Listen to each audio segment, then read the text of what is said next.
გუშინ ბიძინა ივანიშვილის განცხადებას თავისუფალ დემოკრატებში პარტიაში ჩანერგილების გაწმენდასთან დაკავშირებით განსხვავებული შეფასებები მოჰყვა. ის კითხვები რაც ისმოდა მაგის პარტიასთან დაკავშირებით საგანელიძემ გამოთქვა რომ და ჩემთანაც მოვიდნენ ირაკლიმ დაავალა და მე მითხრა რომ ის დაიწყოს წმენდას საკუთარ პარტიაში თუ არიან ესეთი უკაცრავად სიტყვები შემოღრილები გარედან და აკეთებენ იმას რაც ნაციონალურ მოძრაობის წევრებს სურს. თავისუფალი დემოკრატების ქობულეთის ორგანიზაციის ხელმძღვანელი ანზორ თხილაიშვილი პრემიერ-მინისტრის განცხადებას იმით ხსნის, რომ ნაციონალური მოძრაობა მუდამ ცდილობდა სხვადასხვა პარტიაში ჩანერგილები ჰყოლოდა.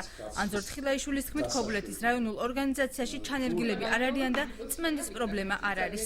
სააკაშვილის რეჟიმის ეს მთავარი ხელწერაა საერთოდ ამა თუ იმ პოლიტიკურ ორგანიზაციებში და არა მარტო პოლიტიკურ ორგანიზაციაში ყავდეს აგენტი, ყავდეს ჩანერგილი პიროვნება და ყოველთვის რაღაცა ის დესტრუქციული მიმართულებით გამოიყენოს მის სასარგებლოდ. მე რაიმე საეჭვო კითხვის ნიშანს ვერცერთ ჩემს პარტიის წევრს ვერ დავუსვენ.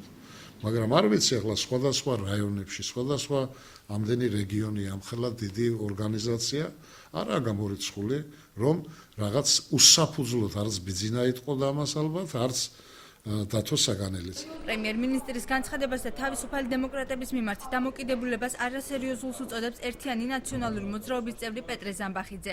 უმცირესობის წარმომადგენელი აცხადებს, რომ პარტიაში განსხვავებული აზრის დაფიქსირება და იდეურად სხვა პარტიასთან სიახლოვე ჩანერგილობასთან არ უნდა ასოცირდებოდეს. თუ იდეურად რაღაც ნაწილი ჯგუფისა ამ ერთიან სისტემაში უფრო ახლოს იდეის დონეზე თავს ხედავს თქვა სხვა პარტიასთან, ან არიზიარებს შეიძლება რომელიმე გუნდის პოზიციას, ეს არ ნიშნავს იმას, რომ ეს ადამიანები იქ ჩანერგილები არიან, ასე შემდეგ. ეს არის აზრის თავისუფლება, შესაბამისი შეხედულებების თავისუფლება და მე ვფიქრობ, ამ თვალსაზრისით პრობლემა ნამდვილად არ უნდა იყოს. თავისუფალი დემოკრატების რეგიონული ორგანიზაციის წარმომადგენლები, ისევე როგორც პრემიერ-მინისტრი, კოალიციაში განხეთქილებას გამორიცხავენ და აცხადებენ, რომ განსხვავებული აზრი განხეთქილებას არ ნიშნავს.